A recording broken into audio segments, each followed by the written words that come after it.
Praise lord. అందరూ బాగున్నారు కదా. వాక్యంలోకి వెళ్ళే ముందు చిన్న ప్రార్థన చేస్తాం. సర్వోన్నతుడా, సర్వశక్తిమంతుడా, స్తుతులు ప్రభు, నీకు వందనాలు యేసయ్య. గడిచిన కాలమంతా మమ్మల్ని కాచి కాపాడి సజీవ రెక్కలలో ఉంచినందుకు నీకు స్తోత్రాలు, నీకు వందనాలు నాయన. వాక్యము వినిచునుగా ప్రభు, మాకు మారు మనసు దయచే ప్రభ. విని మేము స్వస్థత పొందుటకు సహాయం చేయమని అడుగుచున్నాం ప్రభ. వినగలిగే హృదయమును, గ్రహించే మనసును మాకు దయచేయమని అడుగుచున్నాను ప్రభ. వినిచున్న ప్రతి ఒక్కరు హృదయమును మార్చమని అడుగుచున్నాను తండ్రి. ఆమేన్. కొలసీలకు రాసిన పత్రిక 4వ అధ్యాయము 13 నుంచి కొన్ని వచనాలు చూసుకున్నామండి. 12వ అధ్యాయం. మీలో ఒకడు క్రీస్తేసు దాసుడునైన ఎఫ్రాయిము మీకు వందనములు చెప్పుచున్నాడు. మీరు సంపూర్ణులను, ప్రతి విషయంలో దేవుని చిత్తమును గూర్చి సంపూర్ణాత్మ నిత్యము గలవారై నిలకడగా ఉండవలెను.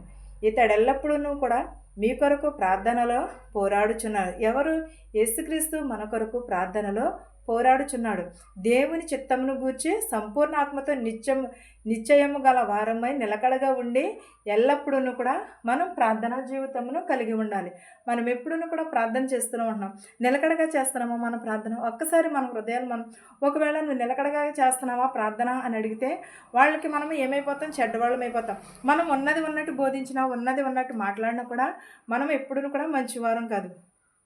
ఇతడు మీ కొరకును, లవోదీయుల వారి కొరకును, హీమోరా పోలిన వారి కొరకును బహు ప్రయాసపడుచున్నాడని ఇతనిని గూర్చి సాక్ష్యం ఇచ్చుచున్నాడు. ఎవరిని గూర్చి?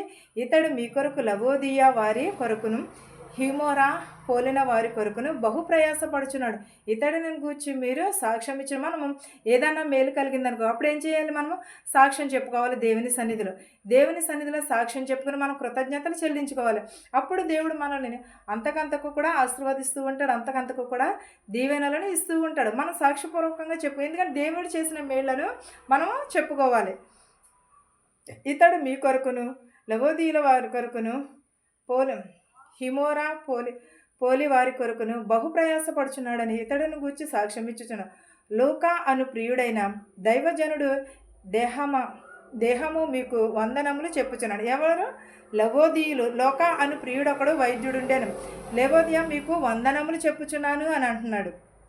లవోదియలో ఉన్న సహోదరులకును, నోఫానుకును, వారి ఇంట ఉన్న సంగమునకును వందనములు చెప్పుడు. ఎవరు? మన ఇంటికి ఎవరికన్నా ఒక దైవజనుడు కానీ, ఒక సేవకురాలు కానీ వస్తే మనం వందనములు చెప్తామా? చెప్పం కదా. అంటే వచ్చారు వెళ్ళిపోతారు అన్నట్టుగా చూస్తాము. అలా కాకుండా ఏం చేయాలి? మనం వందనములు చెప్పాలి. వందనములు, ప్రైజ్ లార్డ్ అని చెప్పాలి. మన సంఘంలో కాపరికి కానీ, మన సిఆర్లకు కానీ దైవజనుడు, ఏ దైవజనుడు కనిపించినా సరే పాస్టర్ గారు వందనాలు, దైవజనుడికి వందనాలు అయ్యగారు వందనాలని చెప్తూ ఉన్నారు. మనం చెప్పాలి. మనల్ని చూసి మన పిల్లలు కూడా నేర్చుకుంటూ ఉంటారు. ఈ పత్రిక మీరు చదివించుకొనిన తరువాత లవోదీయ వారి సంఘంలో చదివించుడి. లవోదీయ వ్రాసిన పత్రికను మీరును చదువుకునుడి. మనం దారంటే వెళ్తాం కదండి చాలామంది. ఇది దేవుని సేవ, ఇది మీరు పరిచర్య, ఇది మీరు చదవండి అని అనేకమైన పత్రికలు ఇస్తూ ఉంటారు.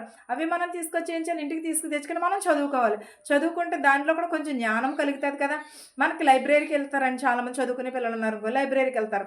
లైబ్రరీకి వెళ్ళే వారికి జ్ఞానం కొద్దుగా ఉంటే ఆ పుస్తకం తీసుకుంటారు. లేకపోతే ఎందులో డౌట్ ఉన్నదో ఆ పుస్తకం తీసుకుని చదువుకుంటారు. చదువుకుని దానిలో ఎదరికి వెళ్తూ ఉంటారు. అలాగే దేవుడు పత్రికలు కానీ, దేవుని వాక్యాలు కానీ మనం తీసుకుని చదువుకుంటూ ఉండాలి. ఉదయాన్నే లేచి చదువుకుంటూ ఉండాలి. ఉదయాన్నే మనం కూడా లేచి దేవుని అనేకమైన పత్రికలు ఉన్నాయి ఈ రోజుల్లోని, అనేకమైన వాక్యాలు ఉన్నాయి. ఇవన్నీ కూడా లవోదీయ సంఘమునే కాదు, మనకు కూడా ఉన్నాయి. ఆ రోజుల్లో లవోదీయ సంఘం ఉన్నది కాబట్టి దానికి ఉన్నది. ఇప్పుడైతే మనకు అనేకమైన సంఘాలు ఉన్నాయి. లోదర సంఘం ఉన్నది, సెంటరీ సంఘం ఉన్నది, లేకపోతే పెంతెకొస్తు సంఘము, లేకపోతే జీడిఎఫ్, ఇవన్నీ అనేకమైన సంఘాలు ఉన్నాయి. ఒక్కొక్క సంఘంలో ఒక్కొక్క కట్టుబాటు మనం పెట్టుకుని ఉన్నాం. ఆ కట్టుబాటులను బట్టి ఏం చేస్తాం? మనం పత్రికలు వేస్తూ ఉంటారు. ఆ పత్రికలను మనము రోడ్డు మీద వెళ్ళినప్పుడు కూడా అనేకమైన పత్రికలు వేస్తూ ఉంటారు. అవి మనం చదువుతున్నాం.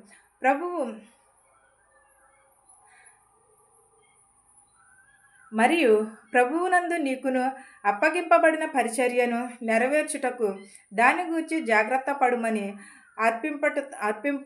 అర్పింపుటతో చెప్పుడి. ఎలాగూ మరియు ప్రభువునందు మీకును అప్పగింపబడిన పరిచర్యను నెరవేర్చుటకు దాని గూర్చి జాగ్రత్త పడుడి, అర్పించుటలో చెప్పుడి అని అంటున్నాడు. ఏమని? మనకి దేవుడు ఒక పరిచర్య అప్పగించాడు. ఆ పరిచర్యను మనం ఏం చేస్తున్నాము? దేవుని ఎదుట ఒప్పుకున్నాం. నిజంగా దేవుని సేవ చేయాలంటే చాలా బాధ్యతతో కూడిన, మన సంసారం కంటే ఎక్కువ బాధ్యత కలిగి మనం చేయాలి. మనం ఎప్పుడూ కూడా దేవుని సేవ చేస్తున్నట్టు మన నడక జాగ్రత్తగా ఉండాలి, మన ప్రవర్తన జాగ్రత్తగా ఉండాలి, మన మాట తీరు మన లేకపోతే మనల్ని వెక్కిరిస్తారు. ఎక్కడ దొరుకుతారా, ఎక్కడ ఏమి అందామా అని చూసే లోకం ఇది. ఎలాంటి లోకం? పాపలోకం. పాపలోకం కాబట్టి మన పాపాల కొరకు సిలువలో నేను దేవుడిని బలియాగం చేశాము. మనం ఎప్పుడూ కూడా మన పాపం చేసినా, మనం ఏం చేసినా దేవుడు పైనుంచి చూస్తున్నాడని సేవ చేసేవారిని ఎప్పుడు కూడా త్రుంచకూడదు. మనం సేవ చేస్తున్నాం కదా, నాకేంటని మన ఇష్టం వచ్చి మాట్లాడితే దేవుడు శిక్షిస్తూ ఉంటాడు, దేవుడు విధిస్తూ ఉంటాడు, దేవుడిని వారు శిక్షిస్తూ ఉంటాడు. ప్రతి ఒక్కరూ కూడా ఏం చేయాలంటే సేవ మన ఈ రోజుల్లో సేవ చేసేవారిని చూసి చాలామంది కుళ్ళుకుంటారు, అసూయ పడుతూ ఉంటారు. వాళ్ళైనా బోధకులు, మేము బోధకులకు కాదా అని. దేవుడికి ఎవరిచ్చిన తలంతుని బట్టి వాళ్ళు ఆశీర్వదింపబడతారు, ఎవరిచ్చిన మేలుని బట్టి వాళ్ళు దేవుడు ఎన్నుకుంటాడు. దేవుడికి తెలియదా ఏ సమయం ముందు ఎవరికి ఏది ఇవ్వాలో? మనకంటే ముందుగా దేవుడు దాచే ఉంచుతాడు మనకు మేళ్లను. మనకంటే ముందుగా దేవుడే మనల్ని సిద్ధపరుస్తూ ఉంటాడు. ఏ సమయం అందు ఎవరిని ఎన్నుకోవాలో దేవునికి తెలుసు. మనం ఎన్ని శోధనలు వచ్చినా, ఎన్ని కష్టాలు వచ్చినా సరే మనము ఏం చేయాలంటే మన పరిచర్యను మనం విడిచిపెట్టకూడదు. మనము ఎప్పుడూ కూడా విడిచిపెట్టుకోకుండా అని దేవుని సేవ చేస్తున్నప్పుడే కష్టాలు, శోధనలు వస్తాయి.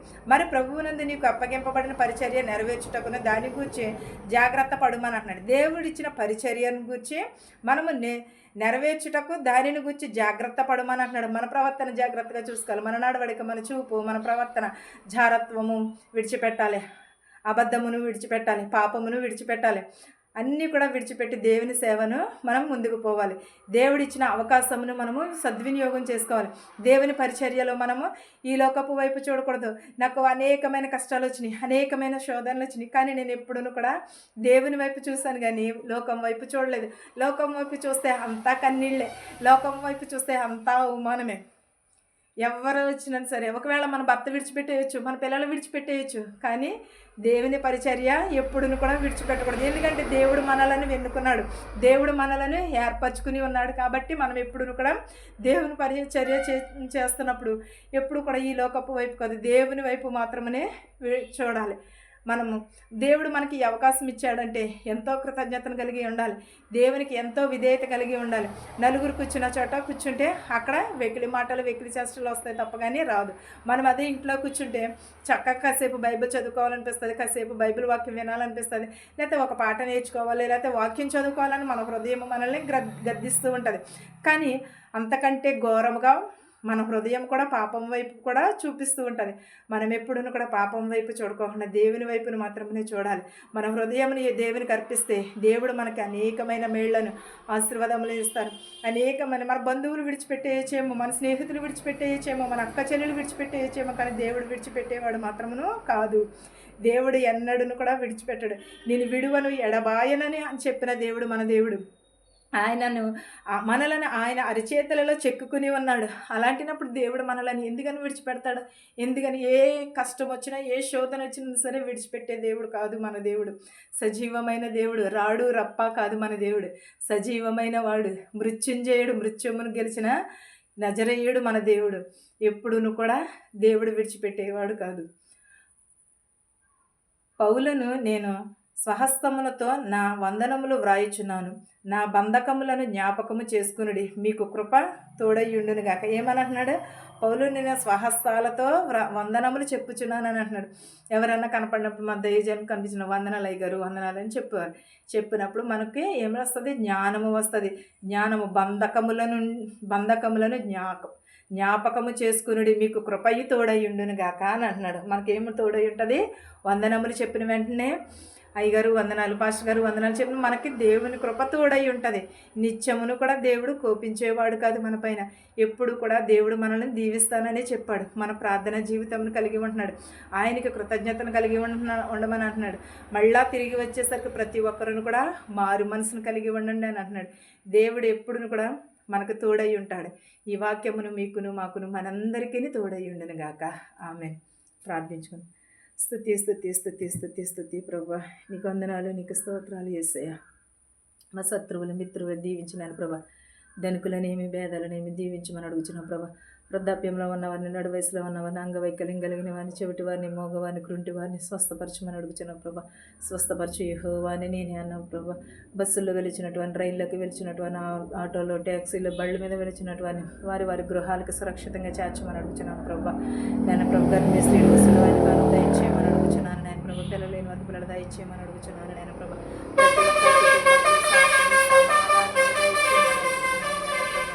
విరిగి నలిగిన హృదయమును దయచేయమని అడుగుచున్నాను ప్రభా. ప్రతి ఒక్కరికి మారు మనసు దయచేయమని అడుగుచున్నాను ప్రభా. ఇతర దేశంలో పనిచేసుకుని చుండగా వారికి శక్తిని, బలమును దయచేయమని అడుగుచున్నాను ప్రభా. నా ప్రార్థనను నీ పాసాన్ని చేర్చుకోమని నజరేయుడనే యేసునామములో అడిగి వేడుకొనిచున్నాను తండ్రి, ఆమేన్. పరలోకమందున మా తండ్రి, నీ నామం పరిశుద్ధపరచబడును గాక, నీ రాజ్యం వచ్చును గాక, నీ చిత్తము పరలోకమందు భూమియందు నెరవేరినట్లును మా నిత్య ఆహారం నేడు మాకు దయచేయము. మరణోస్త్రను మేము క్షమించిన ప్రకారము మరణములను క్షమించము.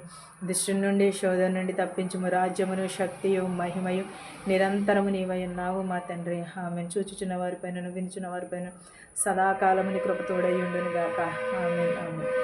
అందరికీ వందనాలండి.